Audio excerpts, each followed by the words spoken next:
Mummy నాకు టోటల్గా ఒక 1000, ఒక 1240, ఒక 1500 రూపీస్ ఇవ్వాలి. దాన్ని మమ్మీ ఎట్లా ఇస్తుందో చూడండి ఇప్పుడు. చూద్దాం మయ్యి డబ్బులు. అదే ఆ శ్రావణికి ఒక 1000 రూపాయలు, వెంకటరాముడు 1000 రూపాయలు, శ్రావణి 1240 రూపాయలు, నేను 10,000. ఎవరో నీ ఫోటో చేయించినావు కదా గనోడి శ్రావణి ఎవరో. అంత సీన్ లేదు. తర్వాత నేను డంసర్ ఒక 1500 ఇచ్చిలే అది కూడా. వెంకటరాముడి 1000 రూపాయలు. ఇప్పుడు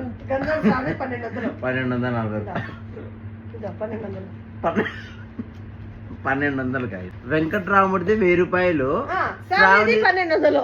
ఇది అట్లా కలిపెట్లు ఇస్తావు నువ్వు. 1200 కలిపే కదా ఈ 1200 సపరేట్ కరెక్ట్ లెక్క సరిపోయింది. 1200 1000 రూపాయలు ఉండే దాంట్లో. శ్రావణి 1000 రూపాయలు, శ్రావణి 1000 రూపాయలు పక్కన పెట్టేయి. ఇప్పుడు 1200, 200 ఇంకో ఇదే. ఈ 1000 కాదు వేరే 1000. ఇప్పుడు 1200 1000 రూపాయలు రెండు దాంట్లోనే ఉన్నాయి కదా.